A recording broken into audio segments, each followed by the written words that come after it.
Hey besties, I would be doing something different today.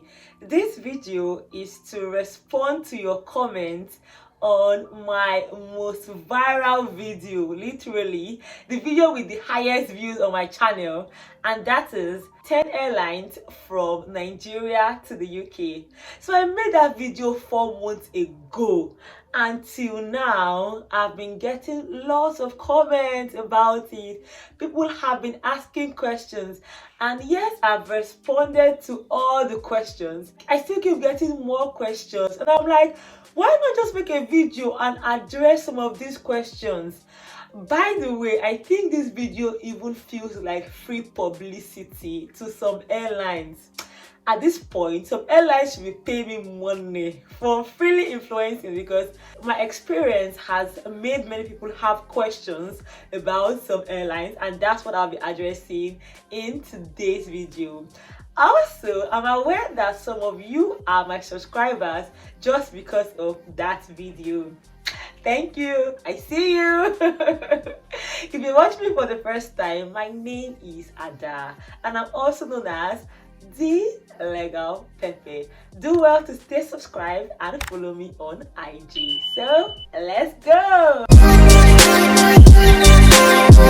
By the way, if you've not watched that video, I'm going to be linking it in this video, because you just have to watch it first before you watch this video, so you'll understand what I'm talking about. Now, the first question I'll be addressing is, did you pay for your hotel in Egypt Air? And the answer is no. And I understand this question because a lot of people find it difficult to understand that Egypt Air actually gives free accommodation, because in most airlines they don't do that. Like, I know some airlines that they don't care how many hours of layover you have. You'll be at the airport like that and you will wait for the next flight. However, Egypt Air has been so gracious to pick you up from the airport in Egypt, take you to an amazing hotel, although I never liked their foods, but the hotel is actually nice. Take you to the hotel and you sleep over. Then the next morning, they'll pick you up again from the hotel to the airport and bring you to the UK. So that's so amazing. And you may think you would have to pay for the hotel, but no, you're not paying anything. The money you've paid for your flight would include your layover. However, if you have maybe short layover, like maybe 3 hours or 2 hours, definitely do not expect to be lodged. So this is for people whose layover are actually long. So that's the question. You're not paying anything extra. The second question I got was, did you use any agent to book your flight? And the answer is no. I did not use any agent. You can use agents if you have a trusted agent, but I use Vaccination.com. This is not me encouraging you to use any website, because I don't want to be a liability. But for me, I just went on Vaccination, I looked for the flights and I booked, because I was trying to book on Egypt Air, but for some reason I could not. I don't know why. So one way of booking is to go to the airlines themselves and just book. Just go to their site and book. Or you can use third-party sites like Wakana. There is also Skyscanner. I think there are other ones, definitely, so you can use any of them. Or if you have a trusted agent, you can use the person. But for me, I used Wakana. Then the third question is, did Egypt Air require vaccination card? Of course, by now you should know that I flew with Egypt Air, and yes, they actually required vaccination. They required the yellow fever card. And in my previous video, I think I advised you, see, if you're going to fly with Egypt Air, ensure you get the yellow fever card. It costs next to nothing. It's supposed to be free, but I think it costs like 500 naira or maybe 1,000 naira, thereabouts. However, if you don't do it, when you get to the airport, you would pay an outrageous amount of money to do it. I would have missed my flight if I had gone to the airport late, because I didn't even know anything about the yellow fever card. And that's why I am making videos like this, to inform people in case you want to fly with Egypt Air, for instance. You need a yellow fever card. If not, you will pay extra just to get it, because without it you cannot fly. At least that was the situation when I was flying, so I'm sure it still applies now. The first question is, does Royal Air Maroc require COVID vaccination? This question is no longer relevant right now because the time it was asked, there were lots of COVID rules. So currently, things have eased down. You actually don't need COVID vaccination to travel. Now, the first question, this one did not even sound like a question. It sounded like the person wanted to fight me or carry me and shake me. Because the person said, how can you omit Turkish Airline? How can you? And when I answered the comment, I'm like, hey, sorry ma, sorry. I'm very sorry. I will never do it again. I will never. Because follow-up comment, they're like, yeah, Turkish Airline is so amazing, it's so amazing. And sincerely, even me, I don't know how I omitted Turkish Airline. I'm sorry for omitting it. Please forgive me. At the point of making the video, I talked about 10 airlines. And the truth is, I could not have covered the field. But I understand that people have had good experiences with Turkish Airlines and they expected it to be part of the video. So this is me saying that the 11th airline to consider from Nigeria to the UK is Turkish Airline. Because from the comments of my besties, it is a good airline. So consider it. I hope everyone is happy now. Please be happy. The sixth question was, does Delta Airline fly from Nigeria to the UK? And my answer was and still is yes. The thing about most airlines is it fluctuates. What I mean is, some airlines would, for instance, fly from only Lagos to London or only Abuja to London. This thing fluctuates. I know that Delta Airline is famous for flying to places like the US. However, they've partnered with companies such as Virgin Atlantic and Air France KLM, and they actually fly to the UK. So you may not even see it as Delta Airline, but most of these airlines are in partnership with each other. So yes, they do fly. But one way to always confirm is to check it online. And at certain periods of times, some airlines fly. For instance, some time ago, I was thinking of flying via Egypt Air, and I realized that at that point in time, they were not flying. But they were flying to that location before, but at the point I was searching for it, they were not flying. But from Nigeria to the UK, the more stable airlines, of course, the number one would definitely be British Airways because it's British Airways. The second would be Virgin Airline, and there are other ones. Some are more solid. By that I mean they will always fly to Nigeria or to the UK from either directions.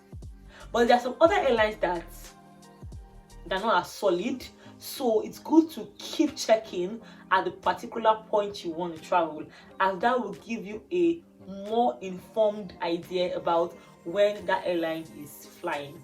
The sixth and final question is, how much does it cost to fly from Nigeria to the UK or vice versa?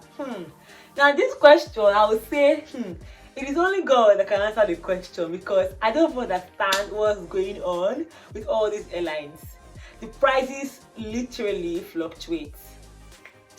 When I was traveling, my transport fare was 250,000 naira. That's how much I spent for my flights. The funny thing is, I have a friend that's coming to the UK, and he was telling me that he had not even found a flight of 1 million. That the cheapest flight he saw was 1.1 million. I say it's a lie. That's not true. What are you saying? I feel I used 200k. He said, or 250k, I can't remember which one. 200, it's not even 250k, it's 226. But I know that it was more than 200k, but less than 250k. So I told him I traveled with less than 250k, and he's like, no, he could not even see 1 million flight. I did not believe him. I went online, and to my greatest shock, I could not even find a flight. Okay, the flight I found for 1 million or 900k was coming from Abuja, and he's in Lagos. So that's to tell you that this thing fluctuates. And the reason why it's that expensive right now, for instance, is because people are coming into the UK right now.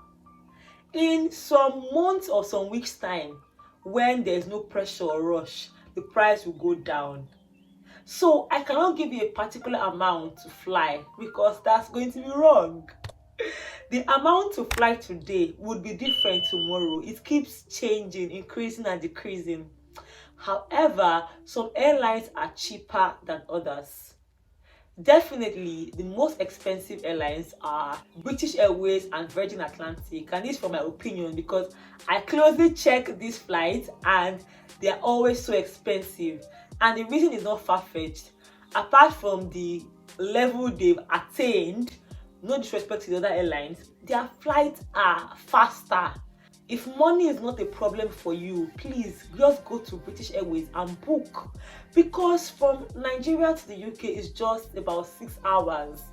Is it not better for you if you have the money than using 2 days to fly or using a lot of hours? So it's better. So that's why those ones are more expensive. However, those with more layovers could be cheaper, but that's not always true because I've seen some flights that have lots of layover. However, it is still ridiculously expensive. In conclusion, I cannot give an answer to how much it is going to be. You just have to check. And I know that there are some sites that offer cheaper flights. If you are on a budget, you should also consider those airlines. Another thing you should consider is the location. Lagos, Abuja. There are some airlines that are cheaper in Lagos and some are cheaper in Abuja. For instance, when I was flying, I realized that Egypt Air was very cheap in Abuja, really cheap. Then there was one other airline, right now I can't even remember, but it was very cheap from Lagos. But when I consider the fact that I would have to fly from Abuja to Lagos, it was not commensurate. So if you're someone that is not living in Lagos or Abuja, you're living in other places, consider the cost of both locations. And if you're living in Lagos or Abuja and one of the locations will be cheaper for you with less stress, you could consider that, as that would greatly cut your costs. Also, book early. I cannot overemphasize it enough. Book early. And one tip I will tell you about booking early is, if you don't have the complete money to book, you can opt for options where you can pay a deposit. Yes, you can. And what that means is they will keep your slot for you. Let's assume that you want to fly and the cost is 1 million naira, for instance. And at that point, you don't have the 1 million naira, but you know that at the point close to when you want to fly, you would have the 1 million naira. Guess what? You can have a payment plan. It could be that you can pay maybe 200,000 naira. At least if you have that one, you can pay it. Now, once you've paid it, they keep that slot for you. Now, if that flight increases from 1 million to 2 million naira, it does not affect you because you've paid your deposit, you've secured your slot. So that's an option to consider if you don't have all the money at once. That's it, besties. If there is any other part of this video I did not cover, or there are other aspects you want me to talk about, just let me know in the comment section. As you know, I read the comment sections and the best comments will always get pinned. That's it about this video, besties, and I'm going to see you on Wednesday by 6 p.m. West African time. Bye guys.